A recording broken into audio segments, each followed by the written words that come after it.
마이크쌤입니다. 오늘 영상은 우리 편입 면접을 준비하는 수험생들 이제 곧 면접이 시작되죠. 아마 긴장도 되고 어떻게 준비해야 될지 몰라서 허둥지둥 쳐다보기도 하고 여러 가지 커뮤니티에 댓글도 보고 그러고 있을 것입니다. 오늘 선생님이 얘기해주는 가장 좋은 편입 면접 혼자 준비하는 방법에 대해서 설명드릴 테니까 꼭 잘 듣고 따라오시기 바랍니다. 물론 시간적 여유가 되고 또는 거리가 되는 친구들은 대구 수성구에 있는 선생님 학원에 오셔도 됩니다. 혹은 줌 수업도 가능합니다. 근데 오늘은 그게 아닌 친구들을 위한 영상이기 때문에 꼭 선생님이 지금부터 얘기하는 대로 공부를 하시기 바랍니다. 지금부터 설명하는 방법은 선생님 학원에서 실제로 편입 면접 클래스가 있는데 어떻게 선생님이 합격을 시켜왔고 어떻게 공부를 하고 있는지 그 방법을 있는 그대로 말씀드릴 테니까 꼭 그대로 따라 하시기 바랍니다. 먼저 선생님이 문서화 시키기라고 말씀을 드리고 싶어요. 선생님이 영상도 같이 보여줄 텐데 지금부터 영상에 이렇게 올라오는 것처럼 문서를 선생님이 만들어서 그 문서를 아이들에게 과제로 줍니다. 그러면 아이들은 수업 전에 그것을 작성을 해서 선생님에게 보내요. 그러면 선생님이 문서 검토를 하고 그 다음에 실제 모의 면접 클래스를 진행합니다. 그럴 때 준비된 형태의 질의응답을 통해서 선생님이 말하는 방법, 제스처, 말을 할 때 습관 여러 가지 것들을 피드백을 적어서 또 얘기를 해줘요. 그러면 그 학생은 다음 시간에 그런 것들을 보완해서 또 면접을 준비하고 그렇게 하거든요. 문서를 만들 때는 어떤 문서를 만드냐면은 편입학에서 중요한 것은 크게 인성과 전공 지식입니다. 인성 형태의 면접 질문이 없다 할지라도 인성은 반드시 준비하세요.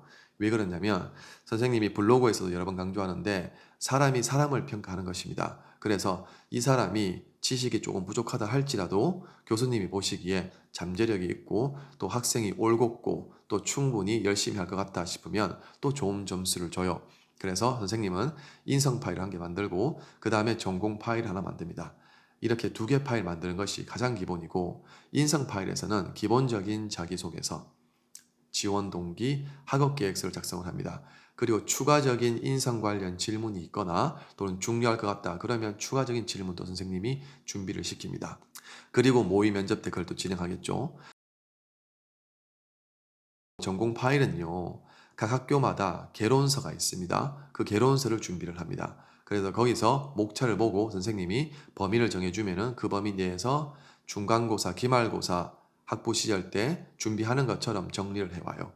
그리고 거기에 대해 모의 면접을 진행을 합니다. 개론서를 보면은 이제 한 달 남짓 남았는데 이렇게 많은 것들을 언제 다 정리해서 외울 수 있겠습니까? 라고 할지라도 반드시 정리하세요. 하루에 1%씩 내가 면접의 합격률, 좋은 점수를 만들어내는 가능성을 올려나간다. 이런 생각으로 준비를 하셔야 됩니다. 그것이 머릿속에 체화가 되고 하나하나 저장이 됩니다. 물론 다 기억나지는 않을 것입니다. 하지만 그런 것들이 자신감도 올려주고 그 다음에 소재와 주제를 면접 질의할 때 맞출 수 있는 가능성도 올라가는 거기 때문에 꼭 준비를 합니다. 한 개 더 팁을 드리자면 전공 준비를 하다 보면은 제가 전공을 바꾸는 것이기 때문에 선생님 저는 해당 전공에 대해서 정말 아는 것이 없는데요. 무슨 공부를 어떻게 해야 되는지도 모른다. 그러면 개론서는요. 때로는 더욱 어렵게 만들기도 합니다. 그럴 때 선생님의 팁은요. 차라리 해당 전공자가 쓴 해당 분야의 일반 개발서도 좋습니다. 일반 서적을 보는 것도 좋아요. 예를 들어서 오늘 선생님이 언론, 그 다음에 미디어 커뮤니케이션 학과 면접 클래스가 또 있거든요. 그 클래스에도 전공 서적이 있을 거 아닙니까? 근데 전공 서적이 조금 진부하기도 하고 좀 어렵기도 합니다. 그럴 때는요, 그냥 선생님이 읽었던 책 중에서 언론 전공자가 쓴 좋은 책들이 있습니다. 예를 들면은 선생님이 오늘 보고 있었던 책이 뭐냐면 언론 자유의 역설과 저널리즘의 딜레마라는 책이 있는데 여기에 현 우리 언론 저널리즘의 문제점, 문제의식 그리고 그것을 각 언론의 전문가가 어떤 관점으로 다가가고 있는지를 써놓은 책이에요. 이런 것들도 해당 전공을 이해하기에는 되게 좋습니다. 어떤 관점으로 내가 다가가야 되고 어떤 문제의식이 오늘날 우리 사회에서 중요한 것인가 그런 것들이 교수님이 평가하고자 하는 부분이고 교수님이 그런 부분에서 적절한 문제의식을 하고 있고 올바른 관점을 가지고 있는 친구들에게 후한 점수를 줍니다. 그래서 전공 서적을 사는 것은 기본이고 너무너무 이해가 어렵다면 그냥 관련 전공인이 쓴 개발서나 관련 책자도 괜찮다.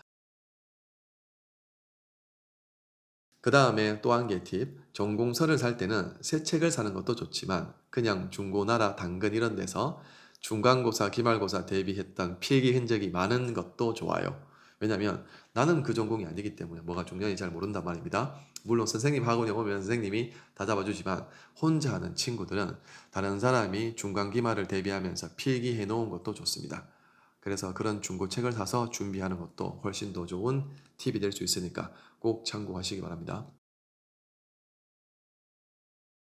교수님 앞에서 이야기하는 것이 불안해하고 또는 무섭기도 하고 또는 조금 긴장되기도 하고 그런 친구들도 많이 있을 것입니다. 그래서 꼭 혼자서 연습을 해보세요. 피드백을 줄 수 있는 부모님도 좋습니다.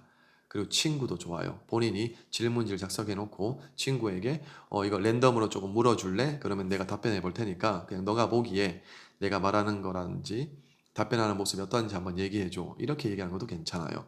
그렇게 해서 꼭 연습을 하세요.